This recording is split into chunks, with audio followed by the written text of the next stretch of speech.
Zaldico, how could we forget? Because, di ba, sino pa ba? Former Congresswoman Mitch Kahayan-Uy.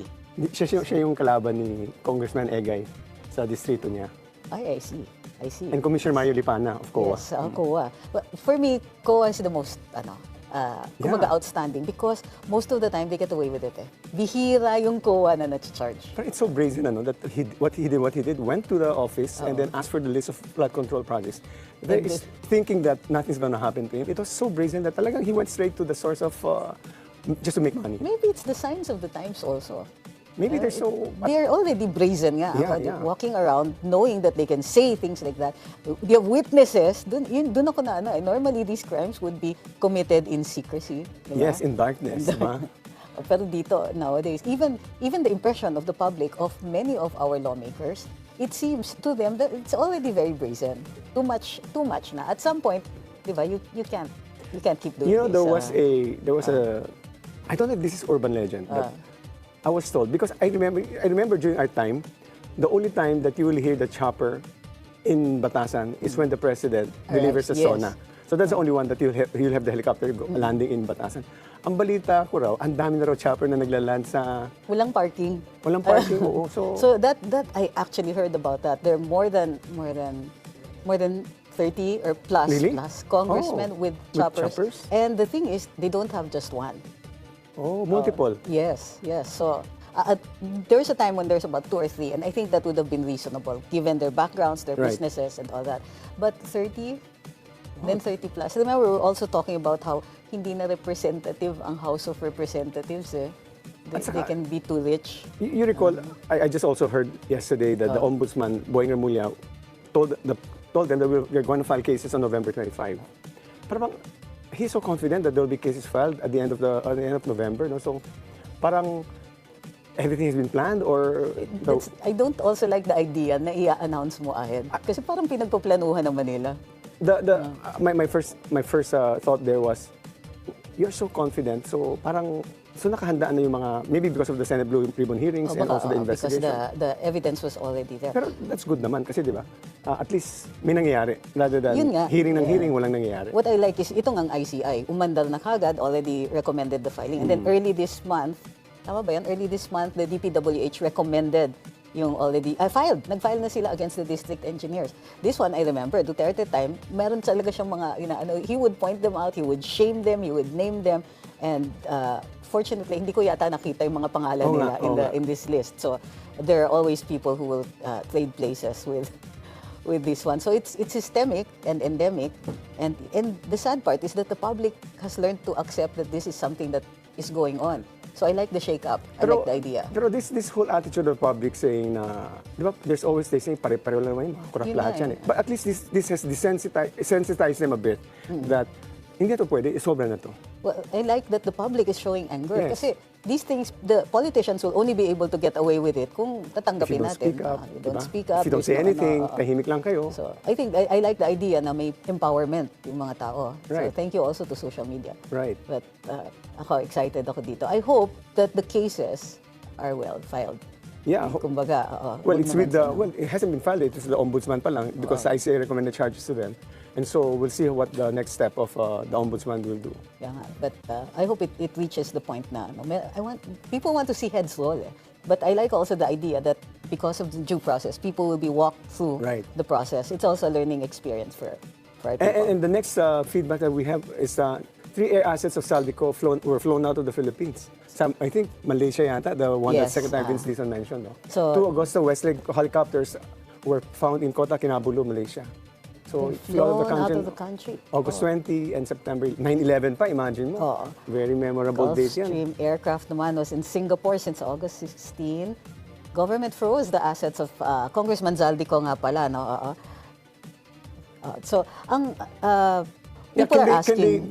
Can they freeze the assets, government? They can, pero di ba, subject to due process. So apparently, medyo mabagal pa sa AMLC. At least to the public's impression, masyado tumabagat. As we know, under the Anti-Money Laundering Act, Right. you have to establish first the probable And the cause. choppers are in Singapore and in Malaysia. So I don't know if we have an intercountry arrangement on that. The KAAP can monitor kasi Okay. anywhere in the world. So right now, that's what they're doing. The danger is these things can also tend to disappear.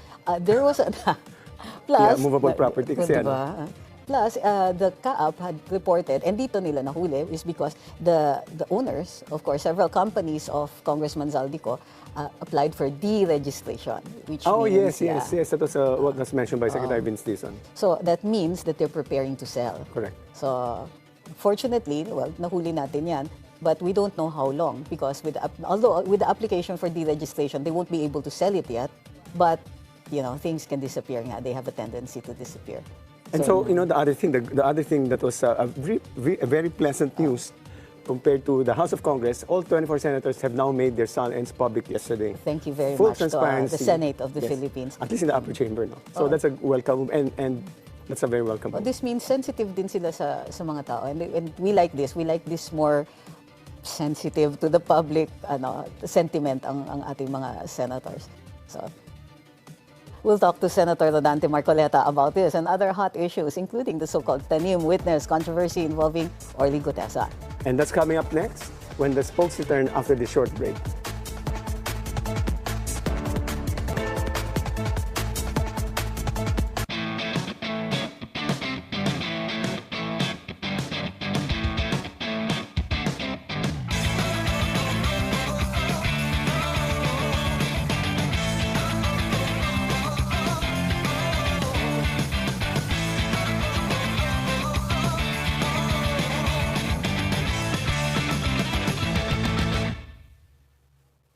Every day, new stories are being served. The freshest takes. The stories that everyone's talking about. The Daily Dish makes sure you don't miss a thing. Only here on the Billionaire News Channel. Whenever I call you friend. So kung may call a friend ka, sino yun? Sweet love, show me some heavenly light. In a fast-changing digital world, relevant news plus the latest information still matter. And you found your new go-to source for the morning essentials, plus the midday information, plus the prime time news. Billionario News Channel is now the most viewed news channel on Samsung TV Plus. Thank you for keeping us on top. Good evening, I'm Pinky Webb. Tonight we ask the questions, we tackle the issues, we clarify matters, and we get on point. Asking the right questions. So I want to start first. What would a renewed probe mean for accountability? Should the Senate conduct its own investigation? You also submit this to the DOJ back then. We clarify matters. Was there any study that you looked into? What exactly is your participation? Senator, that's just the beginning. Pinky Webb is always on point.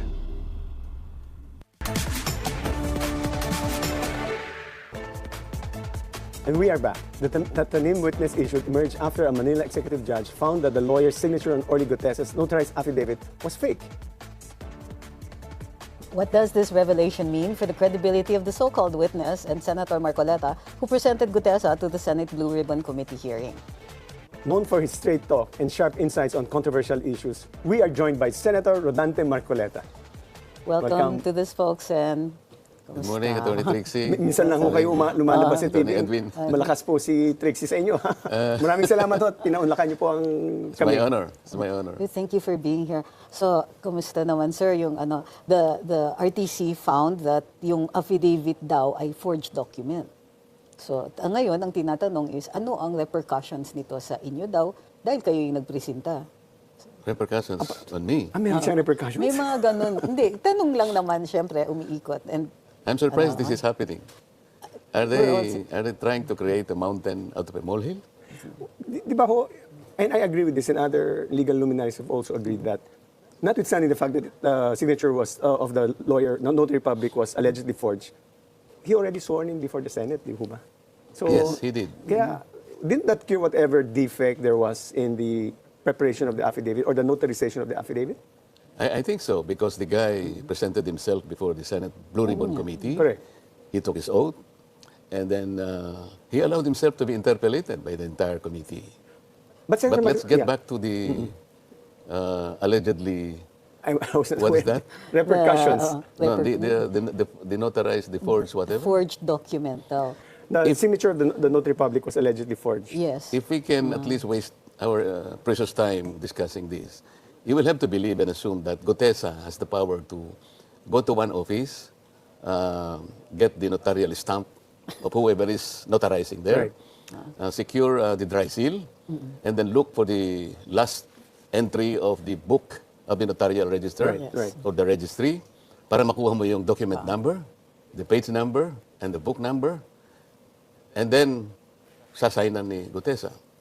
Are we able to assume all this, that Gutesa has the capacity to do all this by himself? The other lawyer who also presented the same signature, the same forged signature, was Attorney Romulo Macalintan. Yes, at meron din akong nakuha, ganun din. Exactly. Yung signature, very, very close doon sa... So, ako, ang assumption ko dito, like the assumptions of many, if not all, pumunta ka sa isang lugar, let's say, the periphery of Quezon City Hall. Correct. Nandyan naka-line up lahat ang ano. Somebody will go to each one of these. If we present niya yung paper, and then all the guy would have to do is bigay niya yung papel, then wait for a while, hanggang sa natatakan na lahat yung papeles niya, and then he pays. No one would insist on, let's say, verifying bago siya umalis. Sir, ma'am, can I please ascertain whether you are the one who signed this? Are you the lawyer who signed this document? Yung po bang nagpapanotaryo had all these things to do bago siya umalis? The notary public in this country has become a cottage industry. Wala naman talagang lawyer doon eh. I have always assumed that somebody, like in the case of Gutesa, was there assigned by that lawyer, whoever she is or he is. Maring hindi siya ang pumirma, but she or he allowed somebody to sign for him or for her. This is happening everywhere. Sa This totoo is lang, something that we should recognize. sa totoo lang, kinagawian talaga dito yan eh. Pagkatapos yung poor na tao, ang i-ostracize, and he will be discredited by... Paano nangyari? Why are we allowing, let's say, ourselves to be swayed into other direction? Gutesa is the most credible witness ever presented in that committee. Why? Gutesa has nothing to gain. Gutesa has everything to lose, including his life, and the safety and the security of his family. But the most important thing, Gutesa was able to connect the dots from Saldico to Martin Romualdez. And that's the reason why there is pressure also now in the Senate to issue an invite to the House to ask former Speaker Martin Romualdez And I to welcome that. appear. So at All least, the while, I've been thinking that that is the most proper thing for the Blue Ribbon Committee to do. Why is it that all the personages mentioned by Gutesa in his own affidavit, like a certain John Paul Estrada and Mark Tiksay, allegedly the ones who were receiving the money and then counting the money in the house of, from the house of Sardico in Valle Verde, then to be transported in his house in BGC. And from there, yung leftovers, kasi like the one he mentioned, that was December 2024. Sabi niya, ito po minamention ko special because this is pinakamalaki pong delivery namin. You imagine 46 suitcases. Each suitcase, sabi niya, as an amount of, let's say, 48 million. How did you know? Kasi merong label eh, sabi niya, yung post-it. And then dadalhin po namin kay Saldico sa unit niya sa BGC. Out of 46, ang ibababa namin 35 at the time. So 11 ang naiwan, 35 ang dinala kay Martin Romualdez. Bakit hindi naman ipatawag si John Paul Estrada? Ba't hindi ipatawag si Mark Tiksay? These are the ones he personally knew and sila ang nag-receive, sila ang nag-handle, sila ang nagbilang. nakausap niyo na ho ba si Senator Lacson tungkol dyan? In the concern that you have, that why didn't you send yung pwedeng isamon yan eh, di ba? It's a Palagi subpoena. yung sinasabi. Unang-unan, bago kami nag-iwahiwalay. Ba't hindi mo ka ako patawag si Saldico? Alam mo sabi, nagtagal ka naman dyan eh. Don't you know the interparliamentary courtesy? He was preaching to the choir. Of course.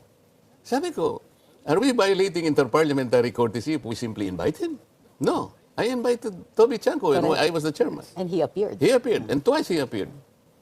Ba't tayo mong tawagin? Ba't tayo mong tawagin, for example, the initial 17 congressmen mentioned by the Discayas. 17 congressmen. Hindi man lang niya ipatawag kahit isa. And he himself mentioned 67 contractors congressmen. Correct. In your Hindi, nagpatawag siya. I'm not saying that we should not call the small fries here or charge them. They're all accessories to this crime. Pero wag naman nating pakaiwasan o pagtakpan yung malalaking isda na dapat nating matukoy dito. Senator Marcoleta, it's just something that we mortals don't know how it works around the Senate. Ordinary mortals like us. Sir, You're hindi not. kayo. Ito po, this is my question. No? The Senate operates as a collegial body. Yes, sir. So you're supposed to be discussing things amongst yourselves. There are two main points that I want to ask. Dito po kay Mr. Gutesa, you presented him right there and there. No?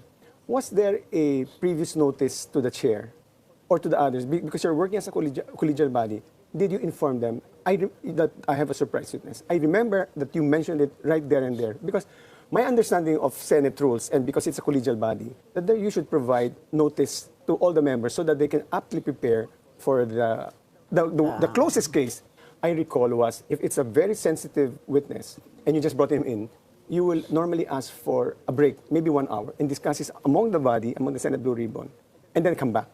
And by which time, they would have sufficient time to prepare. Why wasn't it, I remember you asked permission, and Senator Ping Lacson said yes, but as a general practice, don't you as a collegiate body inform each other? Let's say, sabi ni Senator Ping Lacson, meron din siyang surprise witness. Ano? So, binandera niya sa publiko, meron siyang witness.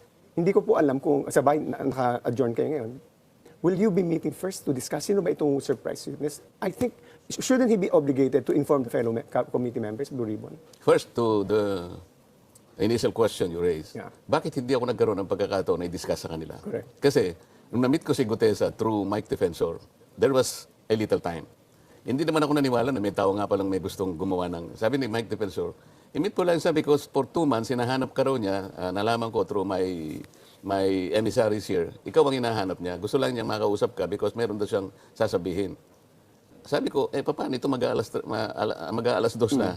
Ang ang session namin is 3 o'clock. This was the day before Huba ng Blue Ribbon? Yes, yes. Hindi ko na alam kung anong date. Sabing ganon, hindi, we're in Manila. Kung saan mo gusto, malapit sa'yo para lang makita mo yung prepared statement. Yes. Okay, you go to this escape. Kasi yun lang ang alam kong malapit. That's 5 minutes away from the Senate. So pumunta ako. Okay? Doon ko nakita na, sabi ko, matindi itong statement mo. Are you prepared to make yourself available before the committee? Yes, sir. O sige, sabi ko, panutaryo mo. That's for my benefit only kasi hindi ako naniniwala na matapang siya talaga. I don't know him. Okay, so kung talagang buo ang loob mo, pumunta ka bukas sa Senate before 9 o'clock ng umaga. Okay. Sino kasama mo? Ako lang po, sir. Anong sasakyan mo? Sir, nakamotor lang po ako. Well, sa una, hindi ako naniniwala na malakas ang loob niya. So, hindi ko na sinabi sa kanila kasi baka ako rin, hindi ako naniniwala na darating siya. Gusto kong maniwala na buo ang loob niya kung darating siya. That's what happened.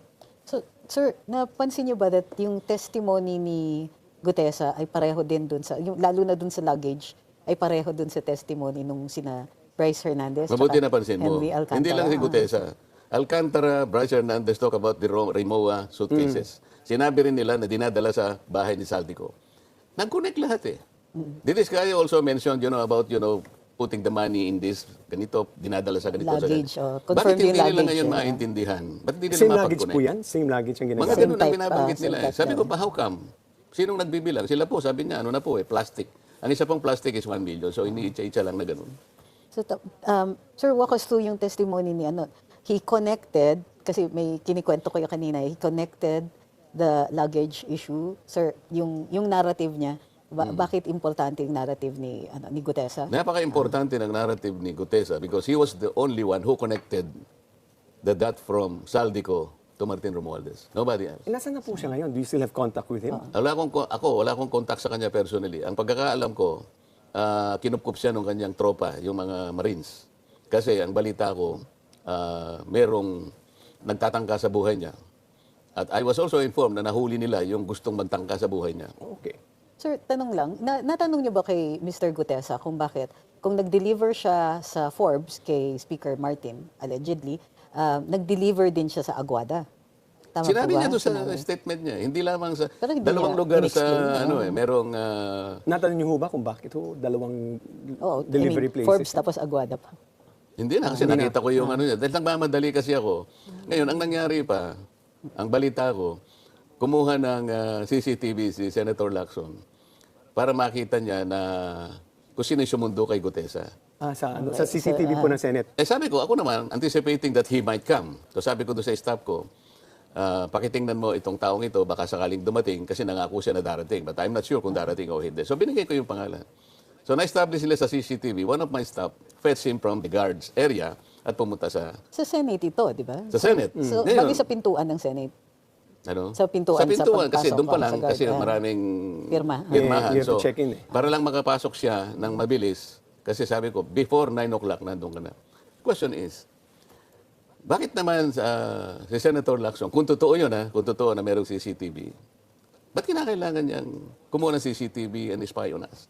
Is this the work of a senator? But wasn't that already, the CCTV has always been there, so you can just track it, di ba? So there's nothing new there because it's always been working. Pero bakit palaging siyang kumukuha ng CCTV? You remember the other incident? Meron daw contractor na pumunta sa isa sa amin and then na-establish pumunta sa opisina ni Senator But wouldn't Edwin that be Tulfo. also just to make sure that everything falls into place, that the people who are saying whatever they're saying can be verified independently? And CCTV is a good basis sir, to say that you're telling the truth. or Ano at yung least- significance ng pagsundo ng staff Ewan ninyo? ko Hindi sa ba kanila, common courtesy yun? Parang Nag-invite magpipresent kayo? yata sila na napumunta nga sa opisina ko. Alam nga, kanino pupunta yung tao? Ako yung kausap Witness niya. niya. Oh, yes, sir. Di ba?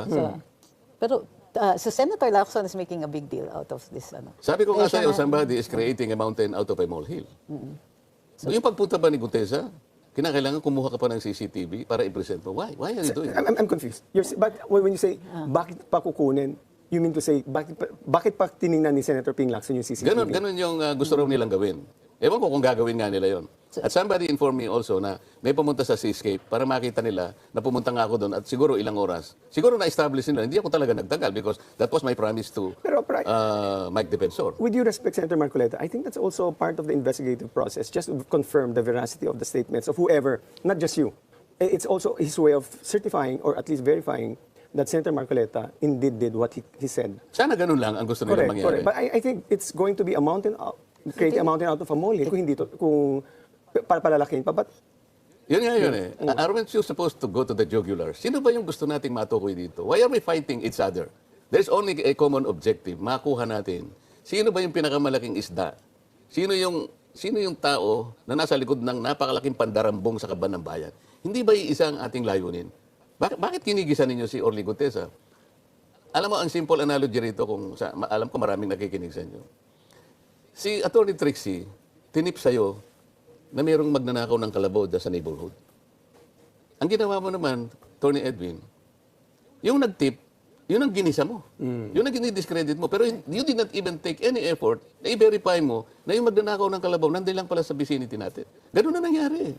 perhaps his absence is making that a big problem for Gutesa kasi nawala siya yung last hearing. Bakit siya nawala? There is a threat now to his life. Ito yung nangyari. Kailangan mapansin ng mga kababayan natin. Nung ilabas ko si Gutesa, wala nang tinawag na hearing. Kahit na naka-adjourn kami, nag-hearing kami. Nag-hearing kami.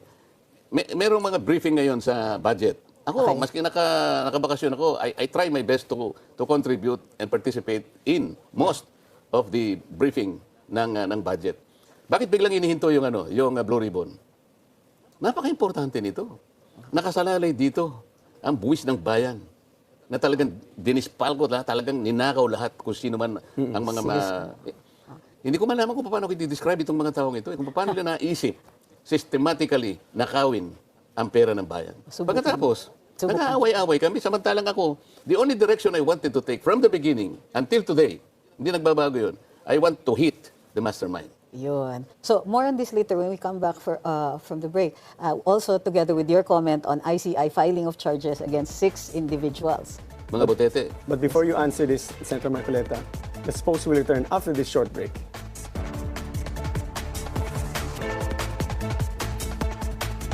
Time is money, and opportunities never wait. Asian shares mostly falling Thursday after recent gains fueled by hopes for lower U.S. interest rates. So join us as we inform and enlighten to help you make sound business decisions. The government's efforts to attract foreign investors in Micro, small, and medium enterprises. This is your daily business brief, 3:30 to 4 p.m. Only here on the Billionaire News Channel. Breaking headlines. Mga terorista sa protesta. Ang mastermind umano, dating congressman. 19 government websites din ang inatake. Breaking records.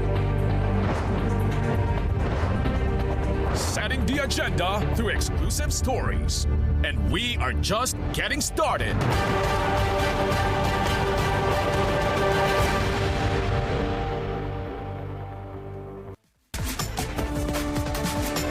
And we're back. Senator Marcoleta, could you provide us your wisdom on your comment on the filing of the charges against the 6 individuals? Who are the 6 individuals? The 2 senators, Jingo and Joel, Commissioner Lipana, Undersecretary Bernardo, Congressman Saldico. Saldico, and Mitch Cahayon. Why was not Martin Romualdez not included? That's through the ICI. Maybe you should ask Because the they are ICI. trying to discredit Dutesa's testimony? No, they haven't summoned ICI Gutesa. pa So lang. Bakit hindi nila isama si Gutesa? the same reason why they cannot summon him in problema the natin, Senate. Yes, sir. We are all looking for the mastermind, the most guilty. That will come So at some point. is everybody looking for the mastermind? Of Parang course. kayo lang. I think everybody We should should be be. looking. Should be They looking. should be, We're but supposed it to be doesn't looking appear at to the be so. mastermind. The Senate By started the off way, on the this is right just, foot. according to Justice Andres, this is just the first interim report nila Yes. on the filing. So, but let's just take it as it is right now. So how do you think, is this a good beginning? This is the start It's of a the good many beginning. charges. It's a good beginning. Pero sinasabi ko nga, hindi ko naman sinasabi na huwag nating habulin ang mga sapsap. Ang palagi kong sinasabi, yung mga butete, yung mga dilis, okay lang yon. But let us not forget yung malalaking isda. Sapagkat sila talaga ang promotor ng pagnanakaw ng pera ng bayan. May tanong po ako sa inyo, mahuhupa ba ang galit ng taong bayan pansamantala kung nakasuhan si Senator Joel at si Jinggoy? Kasi ang sabi nila, tuloy-tuloy pa rin ang investigasyon. No? So, do you think this will quiet down the public wrath for... I think this is just temporary, but ano po ang tingin ninyo? I don't know kung mapapacify natin o mauhupa ang ng tao. Sapagkat ang nakikita nila, pagka mga congressmen ang dapat na sumalang sa investigasyon, lahat ginagawa para pagtakpan sila. I will start with the 17 initial congressmen identified by the Discayas.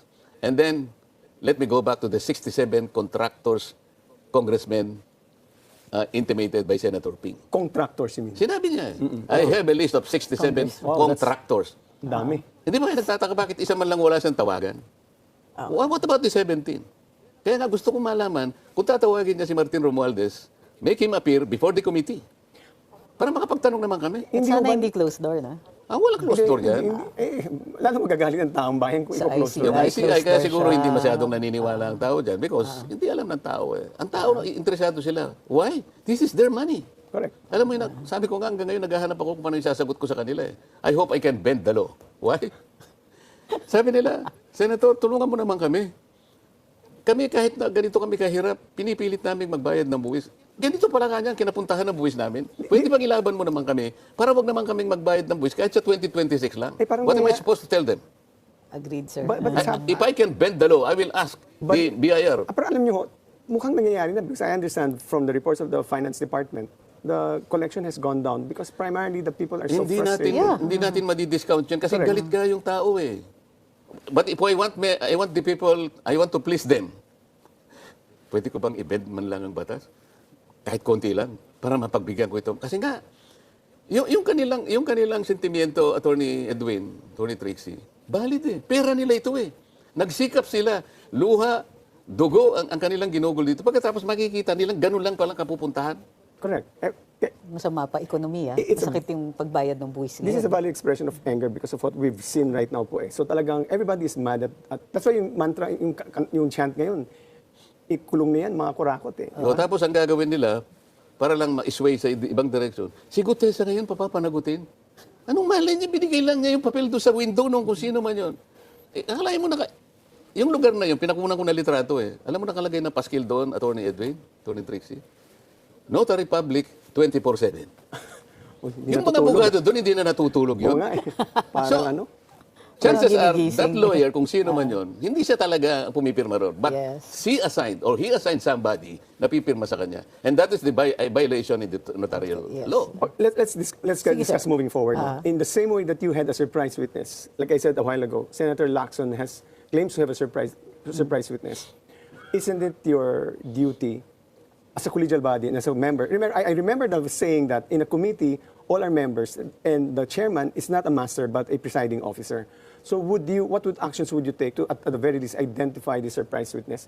Even para wala nitong gulo na nangyari doon sa hearing, parang would you like to ask Senator Lacson to... I will ask the minority leader. Kasi ako, deputy minority leader lang. I will ask Senator Alan.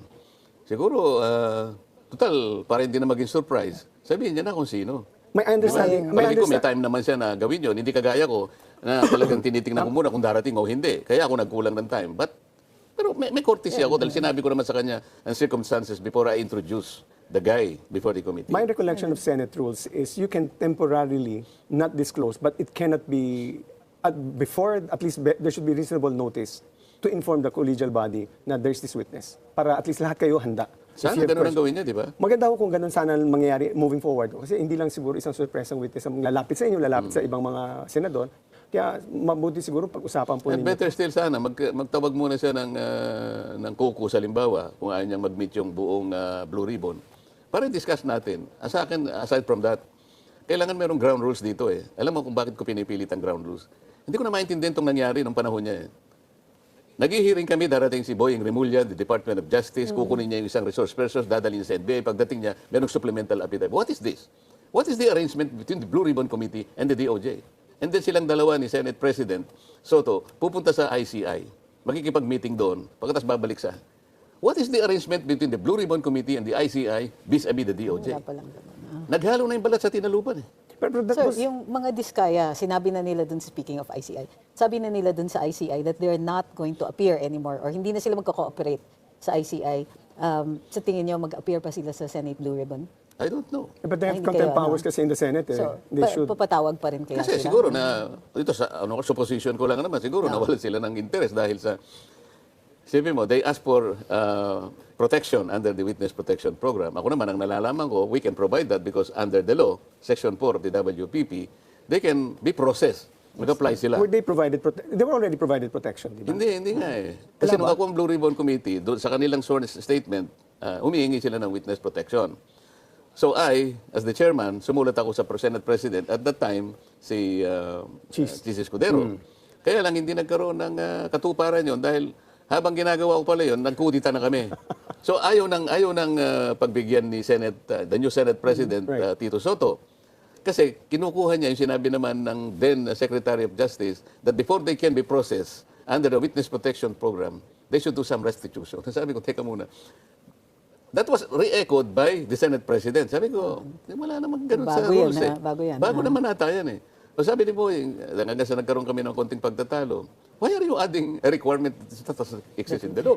Respectfully, Senator Marcoleta, I also feel that those requirements, these are procedural, these are threshold procedural requirements. Yes, sir. Restitution can happen either before or after. Eh. Or after. Because remember, every criminal liability... Not before, case- if you talk about walang the rule. application. Where's the rule? Siguro after, because that is the most... I Once disagree with that na-establish. because all in the case of the Napoles, that was also part of that. Eh. You were requiring... Because the reason why it is not a sixth element, because number one, it's a substantive yan eh.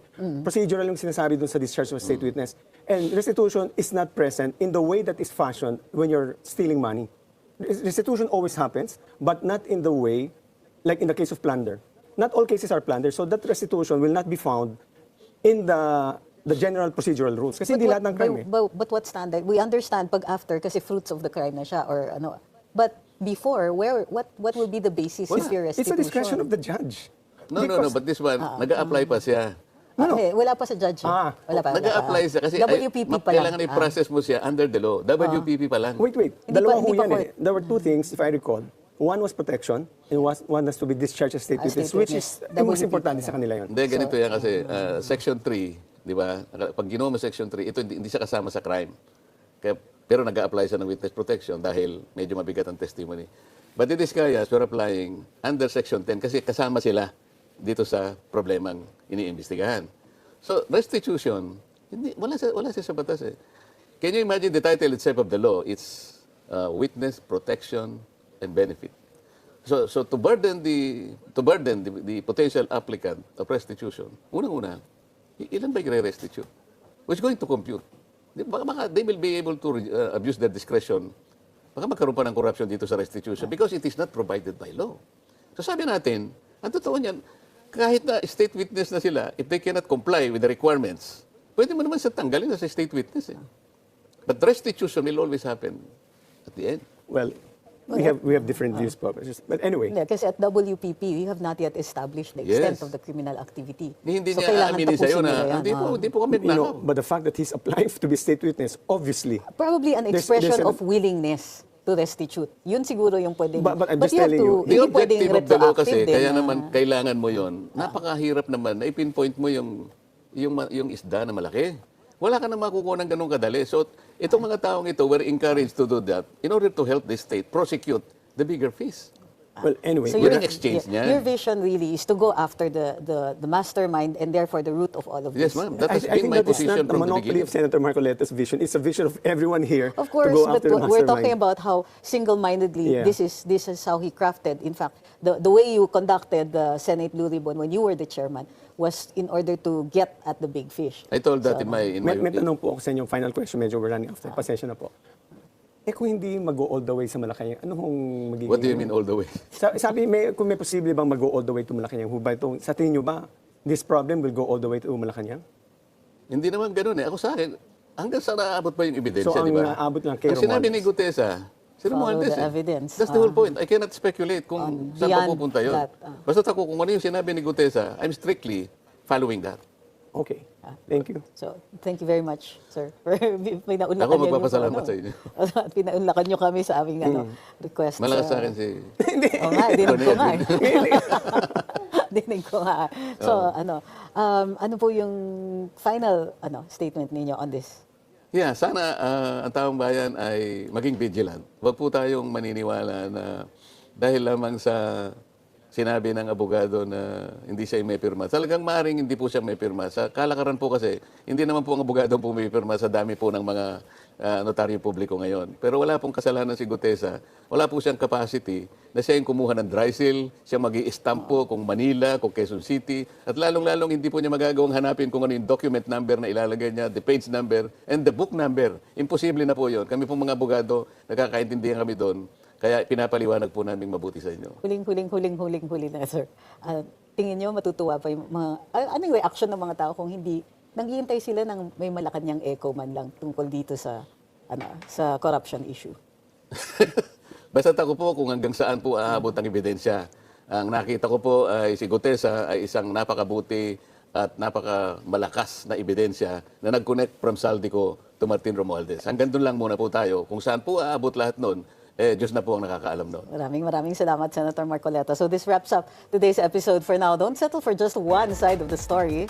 Because every issue has two perspectives as we see today, and the truth may be somewhere in between. Kami ang boses ng masa, hindi natatakot. Katotohanan lang, di kami nalulunod. Walang bahid ng sismis, lahat ay totoo. Kahit sino ka pa, pag mali ka babanatan ka.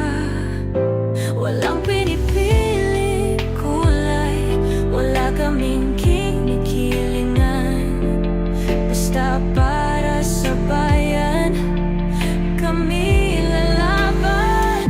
Pag tama palakpakan, pag mali banatan. Di matitinag, di matatakot, para sa bayan tuloy ang sigaw.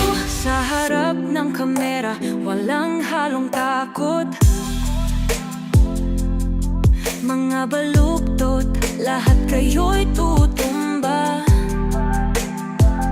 Ang hustisya at totoo, yun lang ang mahalaga. Kahit sinong harang, di kami matitinag. Walang pinipiling kulay, wala kaming kinikilingan. Basta para sa bayan, kami lalaban. Pag tama palakpakan, pag mali banatan. Di matitinag, di matatakot, para sa bayan tuloy ang sigaw. Kung nasa tama ka, ikaw ay aming kasama. Pero pag mali ka, handa ka na bang mabasag? Banateros kami, ang sarili.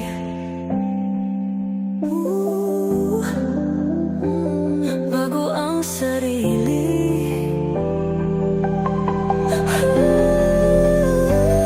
Pag tama, palakpakan. Pag mali, banatan. Banateros ang sigaw. Katotohanan ang laban.